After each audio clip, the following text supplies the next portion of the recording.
Hey there, everyone. What's up? My name is Jessica. I go by Joss Speaks Digital, as you all know. Welcome to the Joss Speaks Digital podcast. I am super excited because not only do I have a wonderful, amazing guest, but I also have a new co-host here who is helping me out with this episode, Kathy Smith. So, Kathy, go ahead and introduce yourself, and then we'll move into our guest for today. So my name is Kathy E. Smith, also known as Resource Reader, and I'm a social media trainer and online marketing strategist, and I help people get on the right platform in front of the right audience with the right tools and resources to grow your business online, saving you time and money and effort. Awesome. I always kid around with her that I need a tagline like that. I always just say Joss Speaks Digital, like make of it what you may. So today our guest is Dr. Damaris. Dr. Damaris, welcome to the podcast. I'm super excited to have you here, and the YouTube channel, right? Podcast/YouTube channel. Super excited to have you here. Tell us a little bit about yourself and what you do. Thank you so much for having me. I'm Dr. Damaris Raymondi. I am an optometrist and I love what I do. I'm super passionate about spreading eye health awareness in order to put an end to preventable vision loss. That's super important. And that's something that got me initially onto social media and posting on Instagram as at Newyorkeyedoc. But as with any journey in social media, that evolved into a podcast. And I now have a podcast called the Eyes Up podcast, where I focus on representation in optometry and medicine, and where I interview inspiring healthcare professionals who are Black and Latinx, and we learn about our unique journeys and, what it really took for us to become doctors. And our tagline for that is head up, eyes up, together we rise up. Love it. I love that. See, another one. I need a slogan. Somebody email me a slogan. DM me a slogan. So tell us a little bit about your journey into this space and how long you've been an optometrist. I graduated from optometry school in, I think it was May 31st, 2015. So I've been practicing optometry now for 5 years. And it's been a really interesting evolution going from, becoming a brand new grad where everything is on you. You no longer have supervisors. You're signing everything off on every patient and you are making the big decisions. And sometimes you're the only doctor in the building too. So I went from that. And then I went also to a point where I was a little stuck.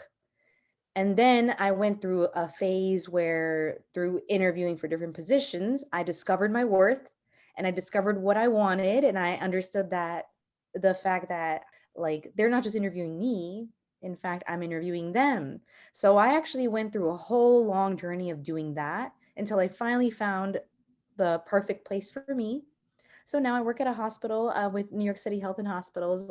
All views are my own, but I'm absolutely loving everything that I do. I love the community that I serve. I love the challenging cases.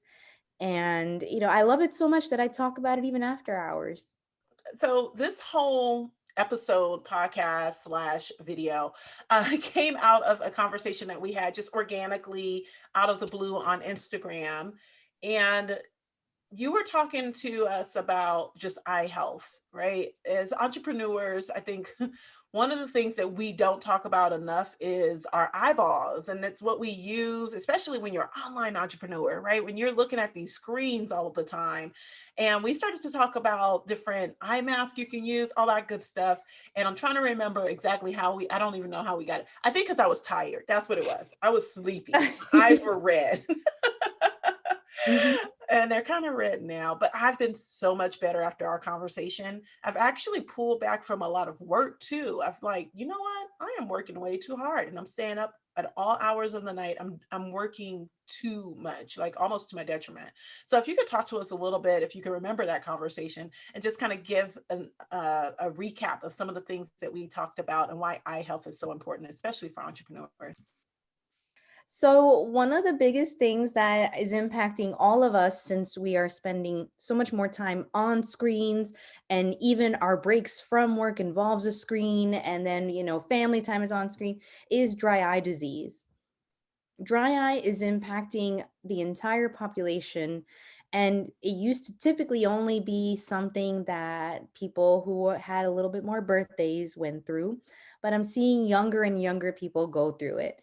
And with our eyes, what's so interesting about it is that when you're looking at a piece of paper, right? You're looking at a book in a classroom back when classrooms were not virtual, right? You're looking at a piece of paper, you read it so much faster than you would words on a screen.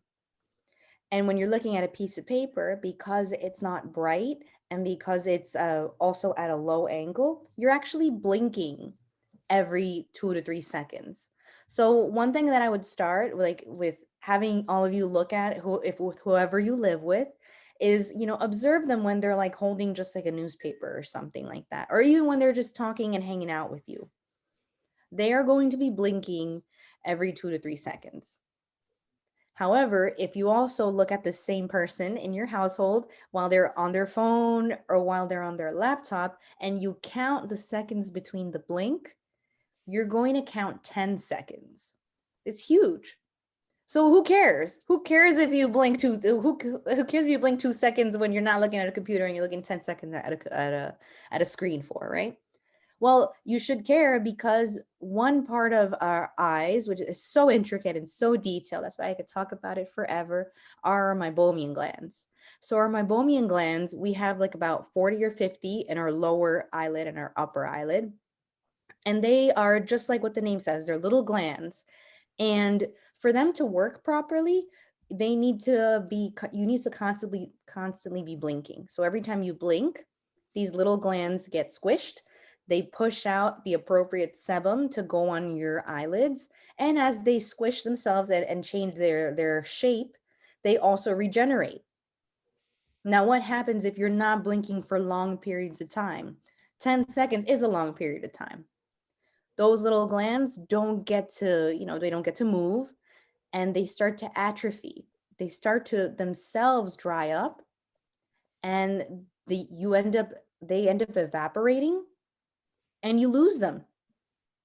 So if we were to take pictures of everybody's meibomian glands, it should be nice and long, like what, like a few millimeters, like 10 millimeters long, right? But as we use more screens and as we keep our eyes open like this the whole time, it just dries out.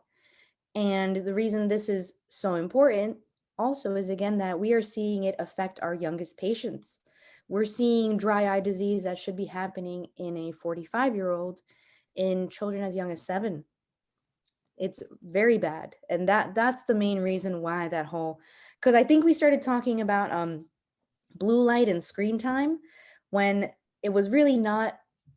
The conversation should be more focused on dry eye, in my opinion, as opposed to blue light. So dry eye is huge, and you have to do things to prevent it. You have to go outside. You have to completely turn off all screens. You have to let's all close our eyes right now. Let's all close our eyes for like a few seconds and let everything. And while we're doing this, your meibomian glands are shut.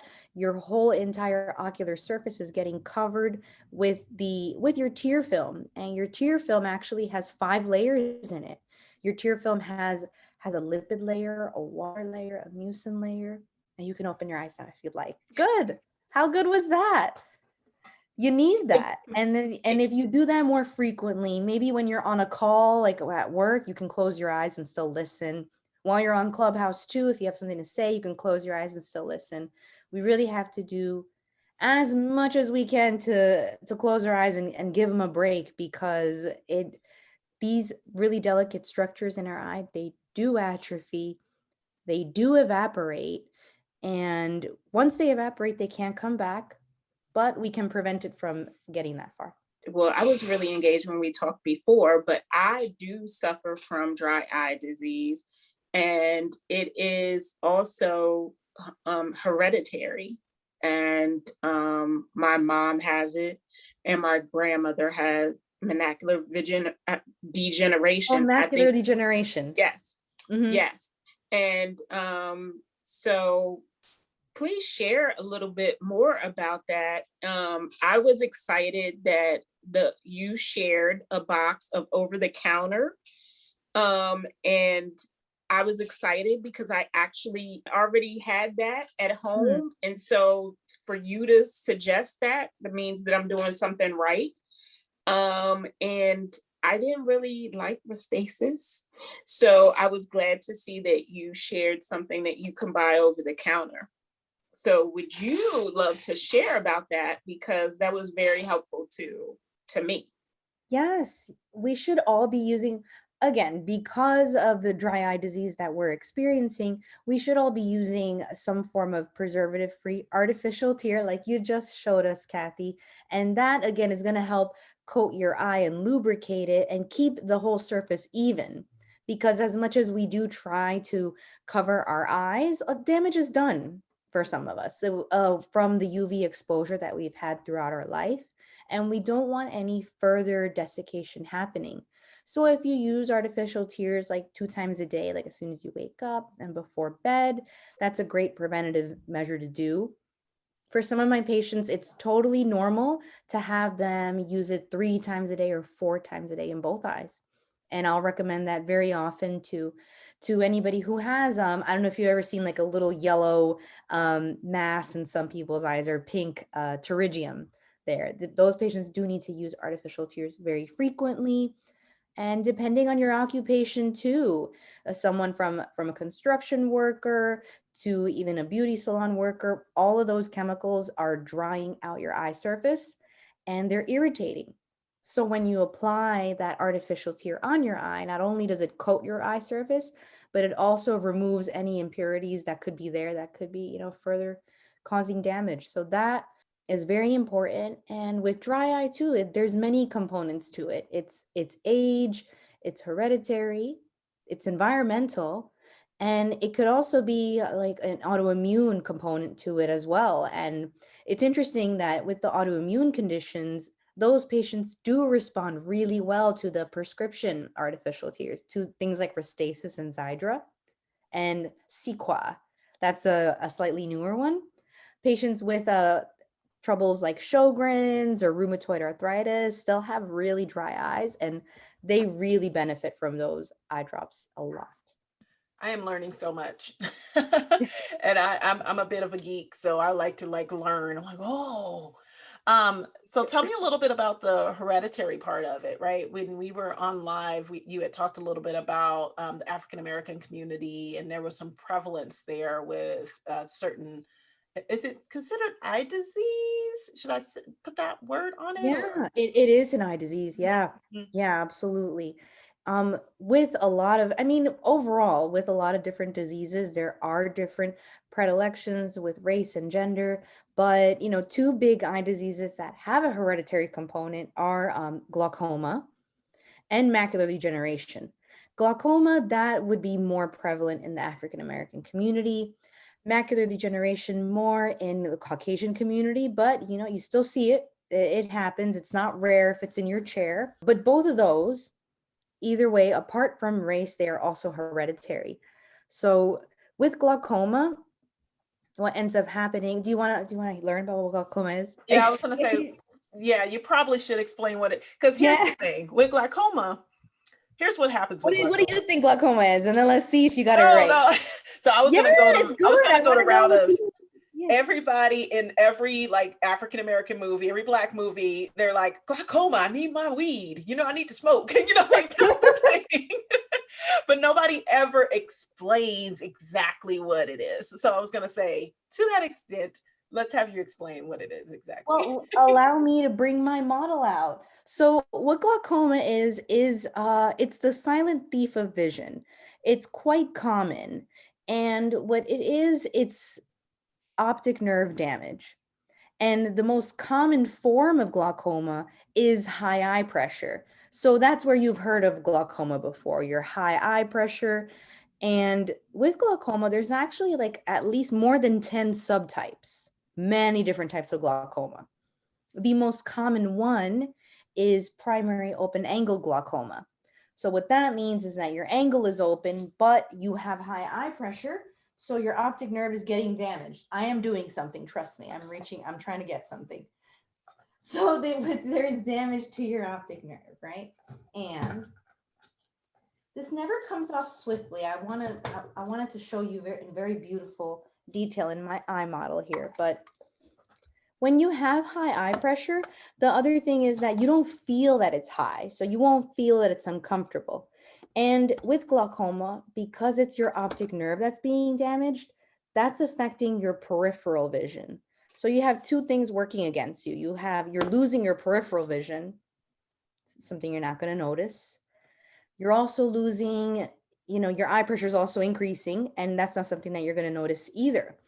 The only time you're going to notice it is when your visual field starts becoming like a tunnel. And then by then it is pretty advanced and it is a little too late. But we can easily detect these signs very early on in your annual eye exam. Every single time that I look at a patient, I check for these things. So this is your eye, right? Super complicated. Let's go in here. And all the way in the back here, this is your optic nerve. And it's also known as your blind spot. And this goes all the way to your brain. But you don't really use this directly to see. What you're using right now to look at me, Jessica and Kathy, is your macula. And that's right here. And that's macular degeneration. No, that's the center of your vision. So if something goes wrong in the center of your vision, you're going to notice, right? But these fibers, right, they have to go somewhere and they connect at the optic nerve. And then these visual fibers go all the way to your brain and they synapse in different areas and go all the way to your occipital cortex. So with glaucoma, the reason that we know it as high eye pressure is because that's the only tool we really have right now at our disposal. The only treatment that there is available for glaucoma are eye pressure lowering drops. And there are other minimally invasive surgeries too, but those also kind of work in the same fashion to lower your eye pressure. So that is what glaucoma is in a nutshell. And early on, I can find it and detect it, and unfortunately, my patients cannot. And with optic nerves too, in terms of like families and hereditary component to it, this if someone if some how would I explain it? Like families look alike. Their optic nerves look very similar. So if I look at a small child, right? I'm like, okay, this child has a really large optic nerve. I'm a little concerned. I'll just quickly look at their parent and I'll be like, oh, okay, great. Like we're not that concerned at times. Because the other thing to it is that you can think of this as a little donut if you look at it over here. So if you think of like the ratio of a donut, there's a lot of dough and the donut hole is very small. And that's how you'd want a healthy optic nerve to be. And that's how most of ours are. But then if you imagine that you have less dough because the hole in the center got bigger, that could be one of two things. That could be optic nerve damage. So that's glaucoma. Or it could be that you just look like this. That you just have larger optic nerves. And, just like there are tall people, just like there are short people, but we have to do additional testing to be able to tell you which one you are. So going back to the example of the child, if I see a child with a large optic nerve and a large hole in the center, usually with children, if there's no other signs, we'll do a few tests. And then if I look at their parent and they look the same, it's like, okay, you don't have glaucoma, but it's just something that we're going to observe. But yeah, with families, it looks very similar. All of this is really interesting, and like it's information that you kind of feel like, okay, I need to go get an eye check. Like Yes. as you're saying it, I'm like, ooh. So with entrepreneurs and the fact that now with the whole pandemic and the C word, everybody's on their computers all the time. Should we increase how many times we're going to see an eye doctor at this point? If you're feeling strain, if you're feeling any type of redness that's new, you should go in and get evaluated because there could be a lot of different things going on. Um, Redness from the eyes and like even dry eye, all of these have different subtypes and they have different ways of treating and managing them. And, if you feel uncomfortable, you shouldn't keep waiting, until it goes away on its own, especially with eye things. And like I even described with glaucoma, if you wait, until something is advanced, that means that neurological things were already affected. But yeah, it's important to get a baseline evaluation of how things are right now. And then you might be put on treatment. We might have to see you more frequently, or we might tell you everything is great and I'll see you in a year. But things like, headaches could just need a new prescription. Dry eye, right? It doesn't necessarily have to be dry eye. Sometimes there could be an underlying condition too with your cornea as well. A lot of different things. You need to go in and get your eyes examined, especially if it's been a long time. And then that way we can take action earlier. Since I'm not going to say it right, and I said it perfectly before, but macular degeneration. So my grandmother is 95 and she does have it, but she's had it for some years and she sees things that are not there. Can you share a little bit about that? They attribute that to macular degeneration. Yes, that is actually super interesting. With macular degeneration, you'll often get Charles Bonnet syndrome. And I would actually, I would encourage the two of you to look it up on YouTube. There are great patient experiences about this. It's ghost images. And oftentimes it's, well, you tell me, what does she see? Or does she see people, like, or are there shapes? So it's so funny that you say that about ghosts because she says they're on the wall or they're hovering over her. But even though I feel like she hasn't described them, I always associate it with the movie Ghost. You know how the ghost comes out of the ground and is surrounding. That's how I associate it with macular. I'm not going to say it right, but anyway, that's how I associate what she sees, and so it's varying degrees. She'll go sometimes and she hasn't seen them in a long time, and then lately she turned 95 on March 15th, but she sees them more and more, and she can't get sleep. But sometimes it plays tricks on her because we know that only she can see them. Like, for instance, one time my cousin was like playing along with her and just saying, "Oh yeah, I see them too," and she was like, "You don't see them." So it's just varying degrees. Yeah, she knew it wasn't real. That's a part of it with Charles Bonnet syndrome. Yeah, the patients know it's not real. They know it's like an image. And I think the other key thing too is that the images are never threatening. So how it's usually described on textbooks is that it'll be like a pink shimmer. And sometimes people see pink shapes or pink elephants or different things like that. But I think that's the other important key to differentiate that versus hallucinations versus something else that could be going on. Because with the images that you see from macular degeneration, yeah, those images are not threatening. They don't speak back, and they're just part of they're just misfiring of what's kind of damaged now. Is she still able to recognize faces? Still able to identify who's coming in the room?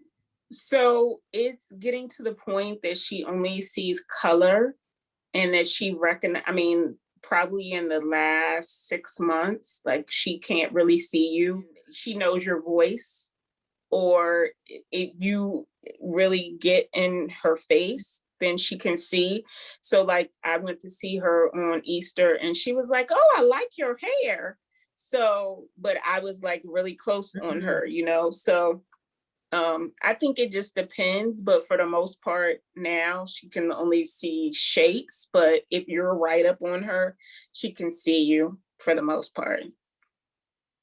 That's how low vision devices work. So sometimes with macular degeneration, because the central vision is gone, like, can you imagine that? Just it's completely gone. you end up depending on relative magnification.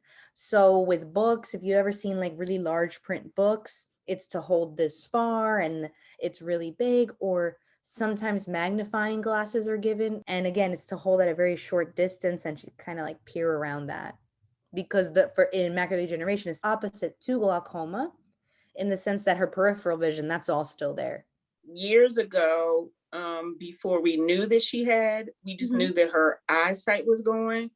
And I gave her like a necklace with the magnifying glass so that, so it was a progression. But, my mom always says that if she had went to the doctor more often, that it probably wouldn't be to the state it is. So I just love hearing you talk about that stuff, because I'm not trying to be like that. I mean, I want to prevent it as much as possible, which, matter of fact, I called my doctor yesterday and I was like, do I need a referral? Because it's been a minute since I've been to the eye doctor. So I've, since our conversation, I kept saying I'm going to, but no, I'm really going to, because I don't want to experience what she has, because it's very disturbing to her. It impacts her quality of life, I would say. That's what it is. And yeah, I mean, it's hard to say because sometimes there could be different variants of macular degeneration, but most of the time we can catch it very early on. What it'll be is like if we take a picture of your eye, in the back of your eye should be completely clear, and it is going to start off with just one drusen, and one drusen that signifies that things are degenerating. A little yellow spot of drusen, that's the indicator of AMD, like I was saying. And what that means is that your retinal layers, they are no longer recycling themselves as they once used to. Things aren't replacing themselves, and instead the trash, so to speak, is like being kept there. So yeah, we would see that early on. I would see 1, then 2, then 3. And then after so many, I would send you over to an ophthalmologist, and you would have done an intravitreal injection that would stop any further growth of anything, but you kind of have to wait it out. But one preventative thing you can do, a couple of preventative things you can do, is wearing sunglasses anytime you're outside, even in the winter, although now we're getting into the better weather. So UV is going to accelerate any changes in your macula that would lead to AMD. So you got to wear your sunglasses. Smoking, got to quit. But even if you did quit, sometimes even if you smoked for like a year of your life, it does show up in the back of your eyes, AMD. So I'll ask people like, oh, have you smoked? Like, oh, I haven't smoked in like 30 years. And even those little like 6 months that they did try it did the damage. And so it makes that area weaker. But other things that you can start doing, tomorrow, is eating more foods that are rich in lutein and zeaxanthin. And those two things, L and Z, those chemicals are the exact same ones that are in your macula, in that little thing that I showed you there. And they are not being replaced as frequently. So if you eat it and you ingest L and Z, that helps recycle that whole area, and it helps everything continue to generate and not degenerate. So foods like kale and spinach and carrots. Yeah, you knew I was going there, right? Like what? Me too. I will start to wear sunglasses more often. My mom does get injections in her eyes to relieve the pressure, but she always wears shades like when she's out, and sometimes in the house if the light bothers her. So you can look cool in the house too, just protecting your eyes. I'm just protecting my eyes. Absolutely. I actually want to hear some of the origin story of how you got so excited and just like passionate about eyes.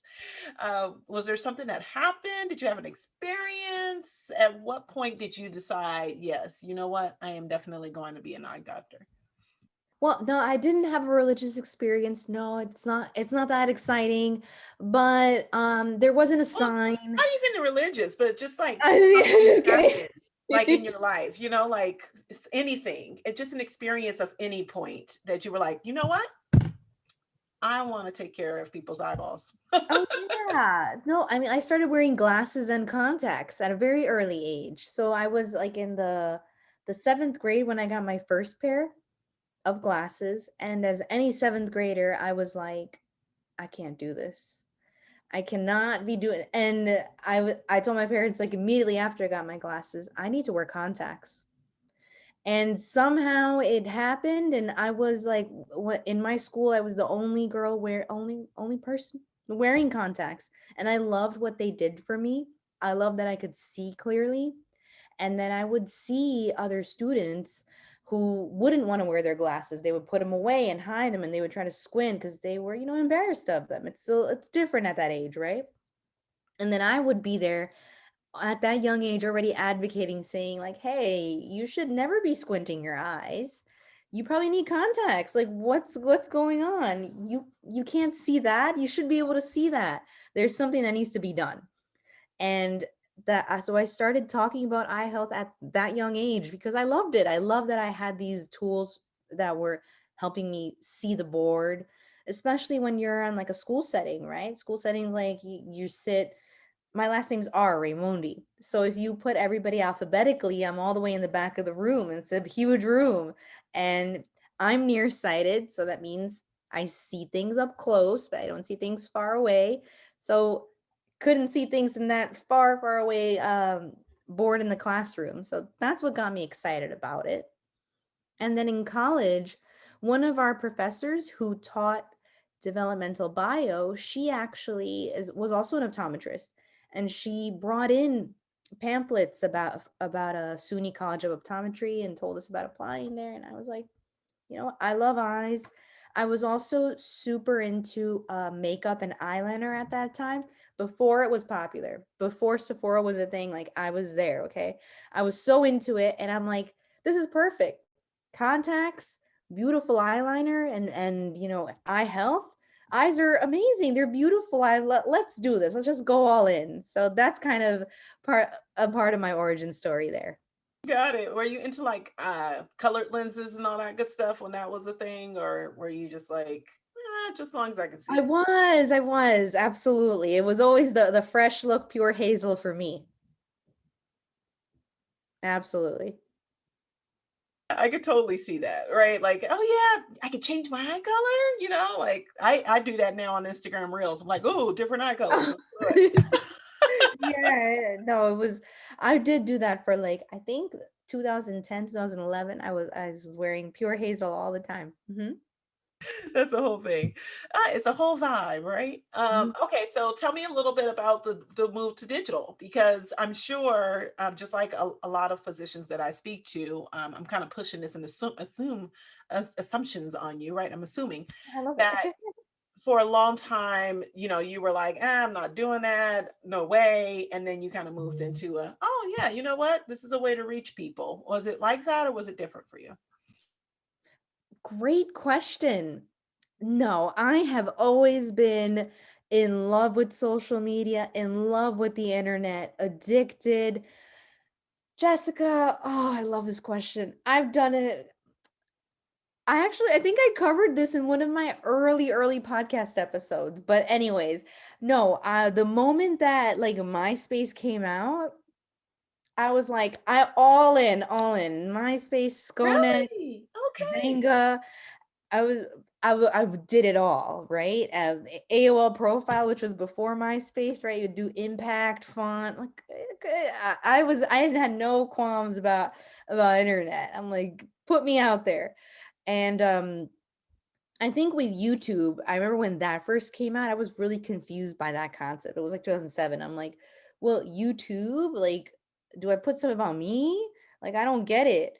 And my husband, Well, who it was was my all cat boyfriend, movies. It was all cat show or videos and yeah, stuff. yeah, What yeah, it was. the heck, Kathy? Like cats all the time. I Cats. was like, who? What? he even said like in 2008, let's start a channel. And I said, don't waste your time becoming a YouTuber. I said that in 2008. I don't remember. And then I tried all these different things. I was on Instagram. I pulled up my first post. It was from the first year it came out in 2009, like a couple of months after Instagram came out. And my personal account, that one I started the moment Instagram came out. The moment Vine came out, I was out there. But yes, I went all out in all of them.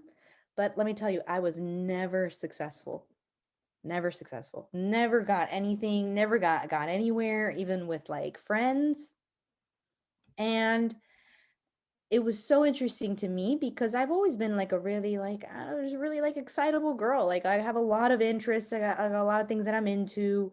I'm really into fitness. I'm really into foreign movies. So I would always try to like talk on social media about that, right?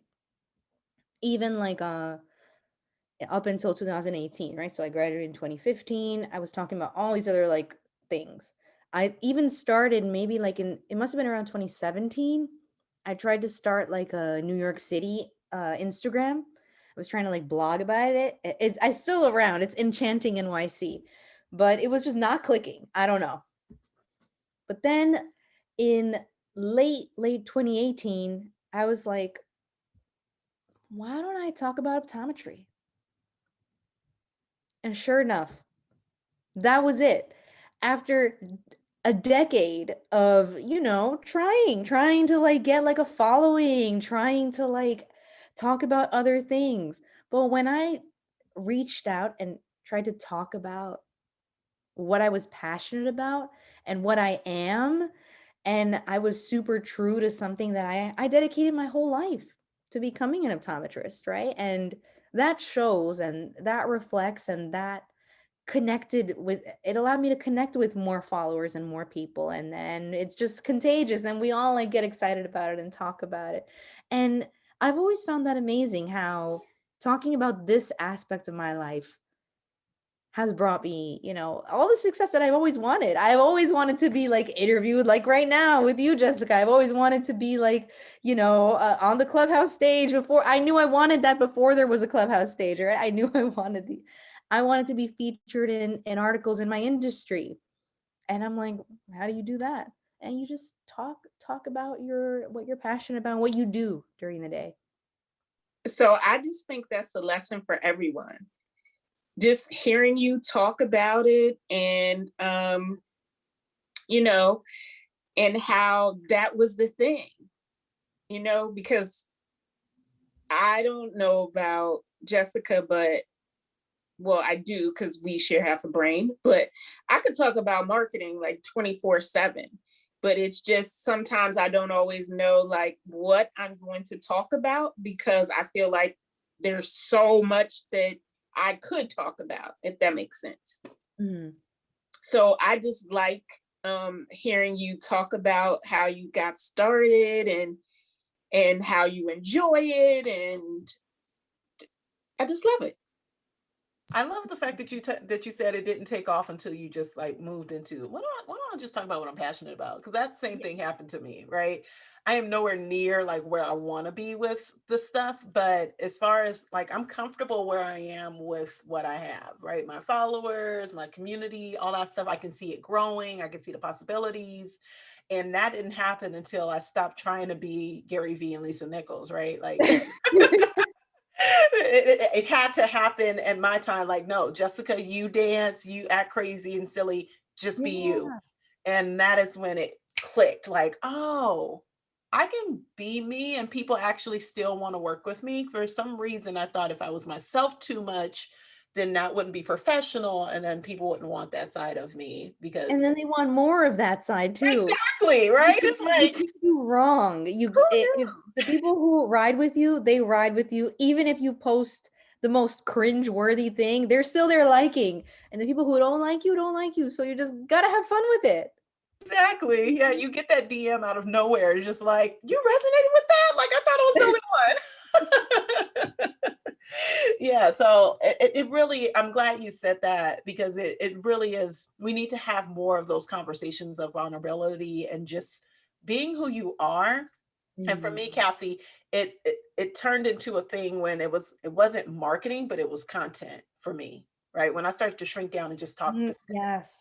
about content, that is when it like light bulbs went off. Like, oh yeah, no, I know content, right? And I don't need a qualifier. I don't need how many followers, this thing or that thing. Like, I know content, whether it's music, videos, TV, whatever it is. Like, I know good content and engaging content. It's always been like that. I used to sit in my house and like imagine when I listened to songs what the video should look like. Like, I would go, oh yeah, they should do this in the Oh, video, they should do vision. that. Yeah, so it's really about just going back and looking at, and that's why I like to hear origin stories. And I asked you about your origin story, because it really does tie back into before the world gets into your head and tells you all these things. What was the thing that you did? You just did it, right? It just organically happened. So Hmm. Yeah, and it's so important to niche down too. And now I'm realizing that too. Like, oh, the more that you like really focus on like small like experiences that you don't think anybody's gonna that anyone's gonna like relate to it, you'll have people, yeah, DMing you months later, like, I just went through the same thing. Or I had someone tell me, I know you don't post a YouTube that much, but I remember like you posted this YouTube video and I went back to it because I had a similar situation happen. Like, and this is like months later. It's just incredible. isn't it so cool? Like we have the means to do that.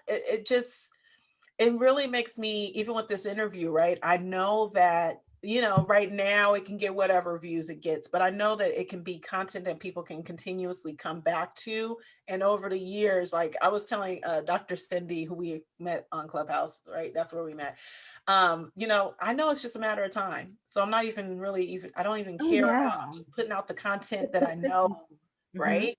Because it's just a matter of time before it just blows up and people can go back and look at all of that content that I have there. So I need to have stuff there. Hmm. So Dr. Damaris, talk a little bit about that. And you do some great work with Sites on Health too. And I want you to talk a little bit about that. How did you get into that work and what do you do with Sites on Health? This is a topic that I really wanted to explore more in my podcast. The difference between the quality of leaders as we know them and the quality of Black and Latinx leaders. I just realized this morning that they are different and in a good way. They're very different. It's like, yeah, the qualities of leaders, it's kind of like, vanilla, let's just say it, right? And then for us, it's two very main things that I've noticed, especially on Clubhouse too. I think that's what helped me get to that epiphany that with Black and Latinx doctors from the get-go, all of us who are like in when we're in school, when we're trying to, achieve something that has never been done before in our families, the first things out of our mouth are, we want to give back to our community. Every single one. We want to give back to our community. And for somebody who is not Black or Latinx, it's a whole bunch of other things, right? It's like, I want to open a practice, I want to like make new discoveries, and that's needed too. But in our experiences, this is what makes us unique. And so from the very, very early on, when I got into optometry school, my first thing was like, give back to my community. How am I going to give back to my community? And And Dr. Damaris, mhm. interrupting you on Yeah. purpose, we almost do that to our detriment though, right? We almost, Oh, hmm. Oh right? yes, yes, yes, absolutely. That's another a whole Like this is a whole nother podcast episode, right? that is why, right? It's so hard. It's so hard because that's why I said with leaders, right?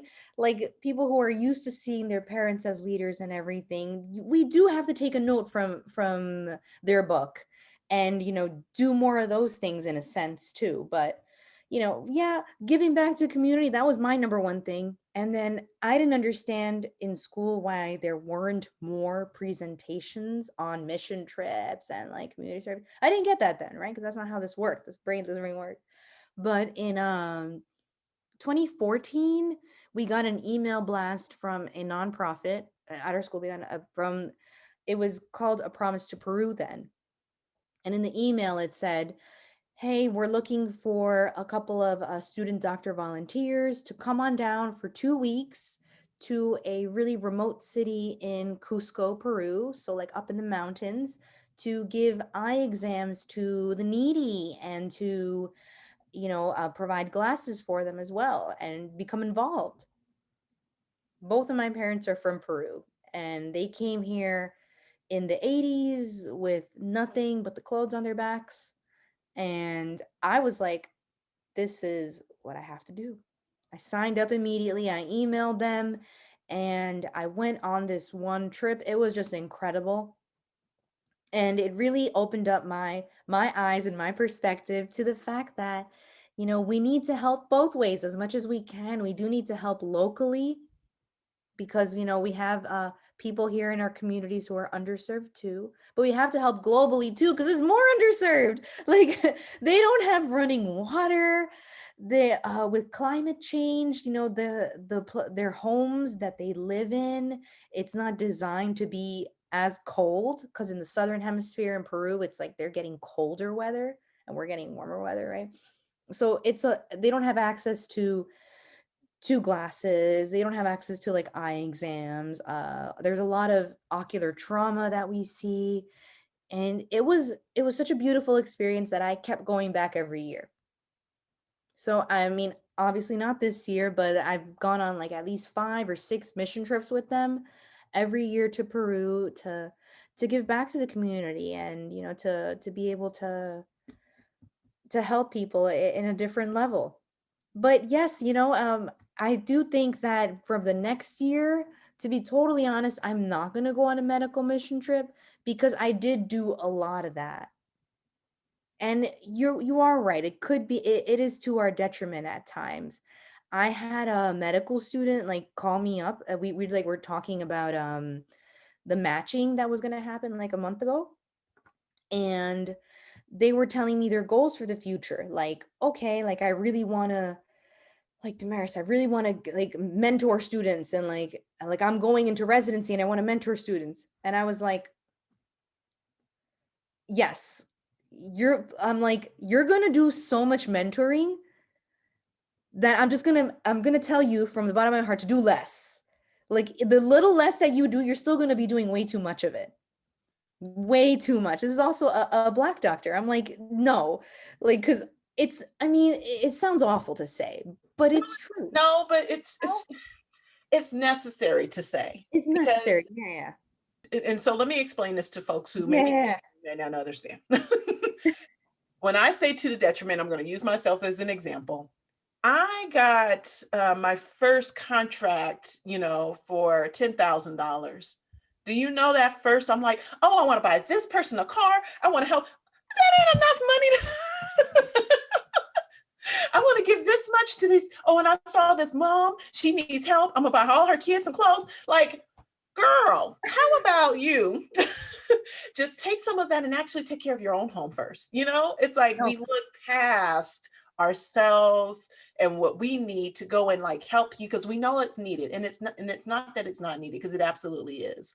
But it's like, wait a minute, why don't I build this up? Why don't I take a percentage of this and actually invest it so that I can make more, so then I can help more people? Like looking at it from a different perspective instead of going all in on like your example there of, as soon as I graduate, I'm going to help out. It's like, wait, hold on. Yeah. Right? Because you need that experience.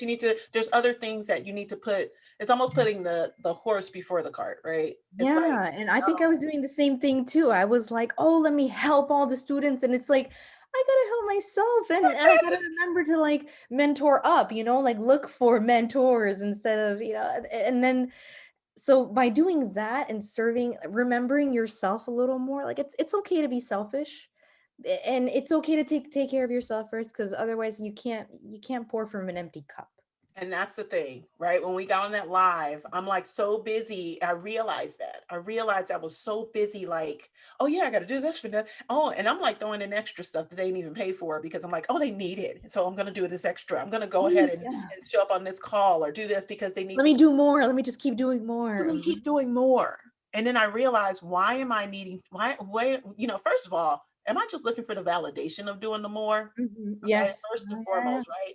Let me acknowledge that piece of it, and let me take that back, because I don't need more validation. I need more monies. So do. let me pull back a little bit from all of that. And that way I can get, because I need a chef. Like I need somebody to do these clothes. Like there's other things that needs to take place that I need in order for me to function. And then when I can sleep better, I can actually do my job better, when I can take care of myself, when I can go on vacation, like when I can take my kids out for ice cream, whatever the thing is that I need to do, or I need to spend time with my kids. That's another thing, right? Just doing, and not looking at, oh, wait a minute, there's these other people here that I also need to pay attention to.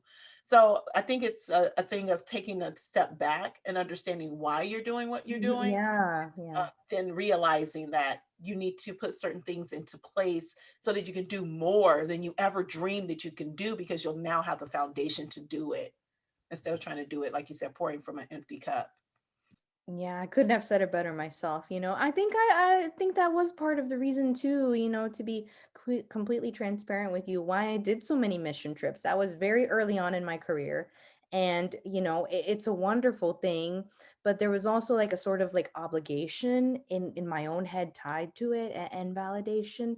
But now that I have like reshifted things, I'm actually being able to help my own parents so much more than ever before, like this year. So it's all with balance. It's all good stuff too. And just like, just take an inventory of what you did, and you just keep trying. Yeah, yeah. I ended up buying my mom a car, not anything crazy, but just a used vehicle, because her car got stolen. So anyway, Oh long story there. Not different podcast. The other time we'll talk about yeah. that. But it was amazing to know. Oh yeah, I can just go. Buy you a little whatever, a little putt putt real quick. Because I have the money to do so. Now, if I gave it away.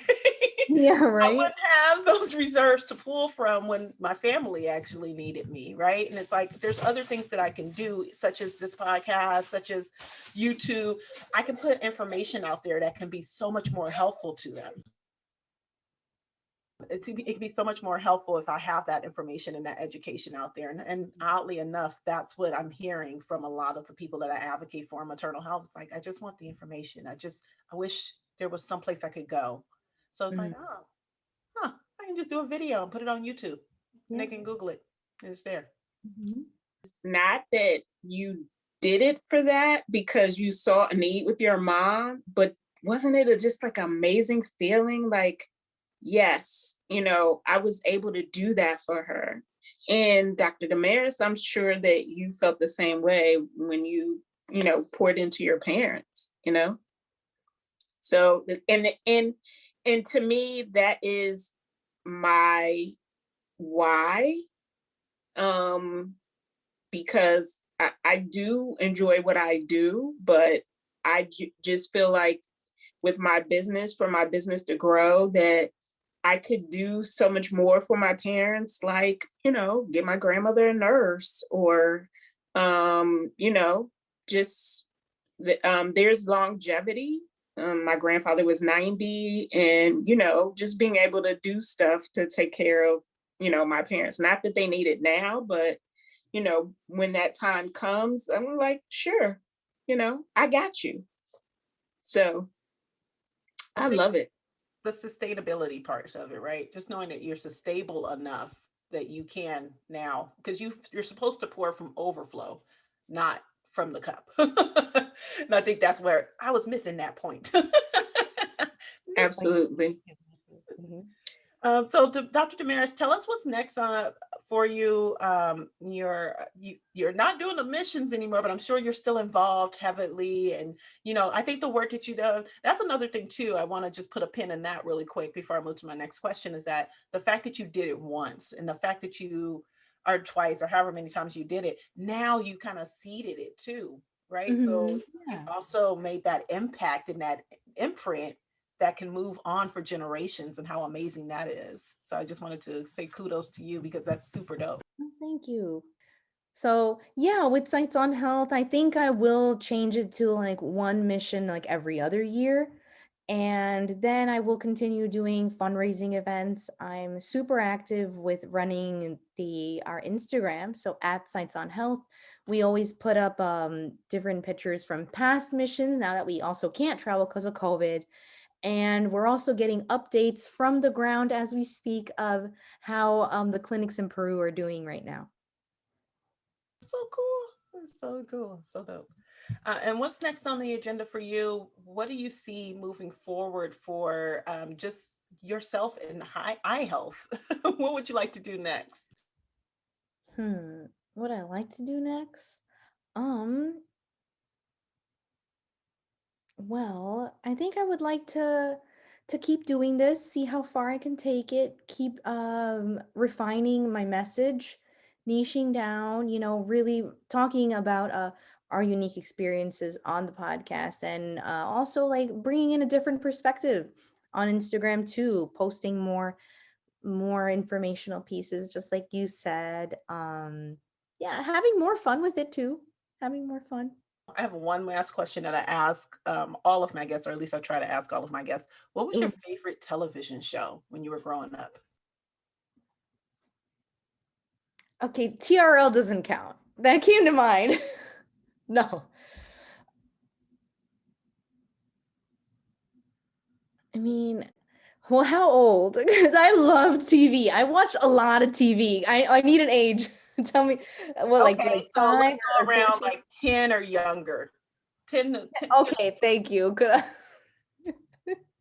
I was gonna tell you useless stuff like Laguna Beach. Hey, that works. That But works. 10 and younger, I love Bill Nye the Science Guy. Bill Nice. Nye the Science Guy, Magic School Bus. I was all Blossom. Yes, Blossom was, Blossom. There we go. Thank you for having me. yeah, Blossom was amazing. Yes, and tell people where they can find you. Kathy, also tell everyone where they can find you. Yeah, so you can find me all the time, all day long on Instagram at Newyorkeyedoc, and that's NEWYORKEYEDOC. So I just spelled out Newyorkeyedoc. On TikTok, I'm also at Newyorkeyedoc, and search Eyes Up anywhere you listen to podcasts. I'm on Apple Podcasts, Google, Spotify, and I'm also at Newyorkeyedoc on Clubhouse.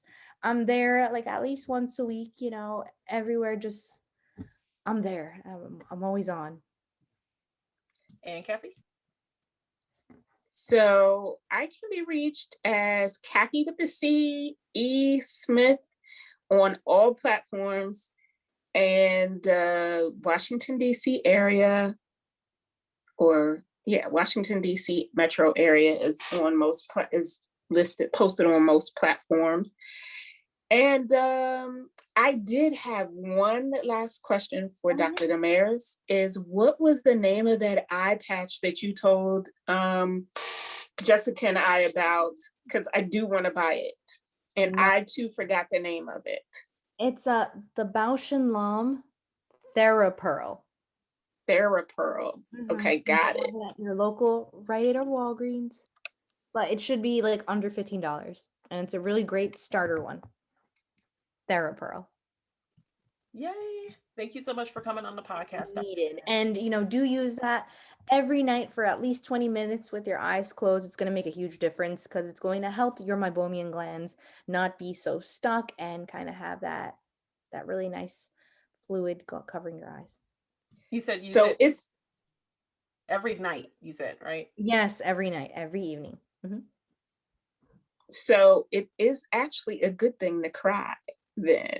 No, I'm just kidding. I wanted to ask you that question though.